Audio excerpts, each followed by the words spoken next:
नमस्कार, आप देख रहे हैं पंचायती राज न्यूज और मैं हूं आपके साथ कंचन। ग्राम जमोड़ी के कुंवर निर्मल सिंह ठाकुर के भारतीय थल सेना में चयन होने पर अखिल भारतीय साहित्य परिषद जिला इकाई देवास द्वारा दिनांक 24 अप्रैल 2024 को ग्राम जमोड़ी तहत खुर्द में एक भव्य कला सम्मेलन का आयोजन रखा गया। इस आयोजन में देश के सुप्रसिद्ध राष्ट्रीय कवि पंडित देव कृष्ण व्यास, श्री पंकज जोशी देवास, श्री हुकुम सिंह गुर्जर ग्राम बंजारी, श्री महेंद्र राठौर मन पिपल रावा, श्री राकेश सिंह कुशवाहा गंधर्वपुरी और राजभर भवर सिंह सैंधव जमोड़ी ने काव्य पाठ किया। कार्यक्रम के प्रारंभ में सरस्वती वंदना राजभवर सिंह सैंधव ने पढ़ी। राकेश सिंह कुशवाहा ने ओजस की कविताएं पढ़कर श्रोताओं में ओज रस का संचार किया। द्वितीय क्रम में छोटी काशी पिपल रावा के कवि महेंद्र राठौर ने अब की बार 400 पार वाली कविता पढ़कर देश के हालातों से परिचय करवाया। हास्य व्यंग कविताओं के बेताज बादशाह श्री पंकज जोशी ने श्रोताओं को बहुत देर तक खूब हंसाया और गुदगुदाया।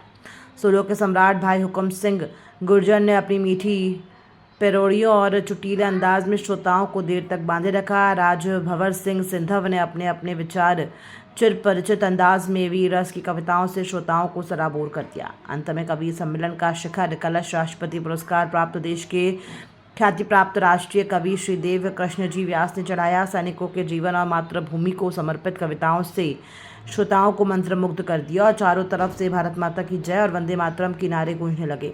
श्री व्यास जी की दो प्रसिद्ध रचनाओं भारत माता की रक्षा करूं या तेरी मांग में सिंदूर भरूं और आरती भारत माता की जगत के भाग्य विधाता की पढ़कर श्रोताओं को जय जय श्री राम और भारत माता की जय के नारों से आसमान गूंज उठा।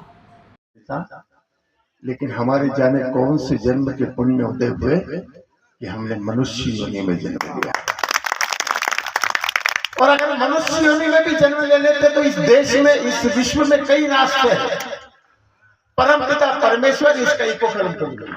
परमपिता परमेश्वर हमें कहीं भी पैदा कर देता, लेकिन फिर हमारे पुण्य उदय हुए कि हमने किसी और देश में नहीं, हमने कर्म भूमि भारत, धर्म भूमि भारत, पुण्य भूमि भारत पर जन्म लेने का सौभाग्य मिला। और अगर यहां भी जन्म ले लेते तो बड़ी बात नहीं थी, लेकिन फिर हमारे पुण्य उदय हुए कि हमने हिंदू कुल में जन्म लिया। हम अनेक प्रकार के काम करते हैं। मनुष्य बनना सौभाग्य की बात है, लेकिन सैनिक बनना परम सौभाग्य की बात है। मैं इन्हें आशीर्वाद देता हूं। राजभवर जी का बहुत आग्रह था, हमारी अपनी व्यस्तताएं चलती रहती हैं और मैं इस मंच से जो जिस प्रकार की कविता होना चाहिए सिर्फ वही पढ़ूंगा। जी भाई साहब, कविताएं तो कई होती हैं, हम रोज पढ़ते हैं कहीं न कहीं कुछ न कुछ, लेकिन मैं आज वही पढ़ूंगा जो इस मंच से होना चाहिए। थोड़ा सा वॉल्यूम देख लो भैया।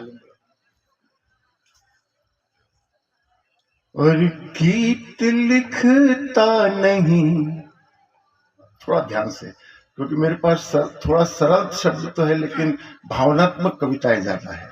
मैं बोलूंगा कम, गाऊंगा ज्यादा, इसलिए ध्यान से सुनो कि गीत लिखता नहीं तालियों के लिए,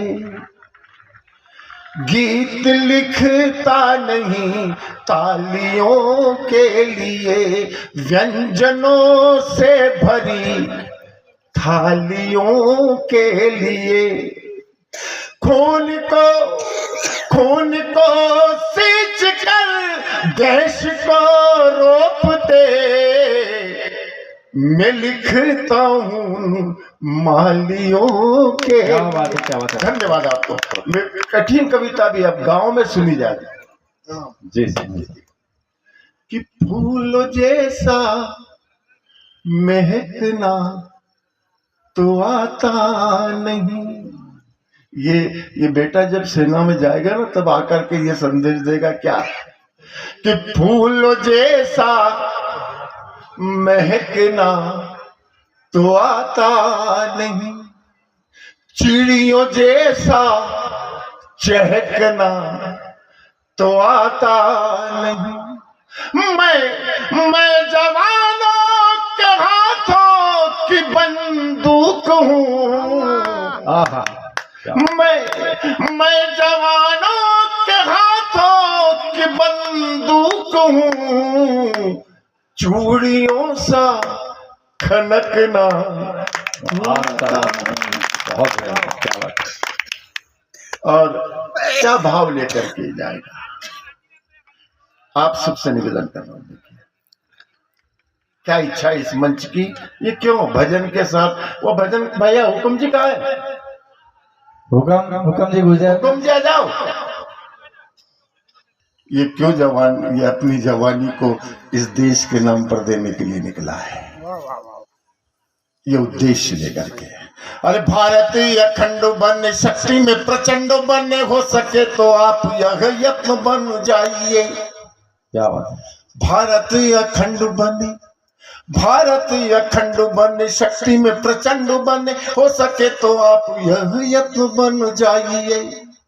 आजादी का गान हो, मान स्वाभिमान हो, 10 दिशा गूंज उठे जश्न बन जाइए। और अंगद से हट जाओ ले तिरंगा बढ़ जाओ, अंगद से हट जाओ ले तिरंगा बढ़ जाओ। जिसका न जवाब हो वो प्रश्न बन जाइए, और जिसका न जवाब हो वो प्रश्न बन जाइए। यदि खींच दुशासन माई भारती का चीर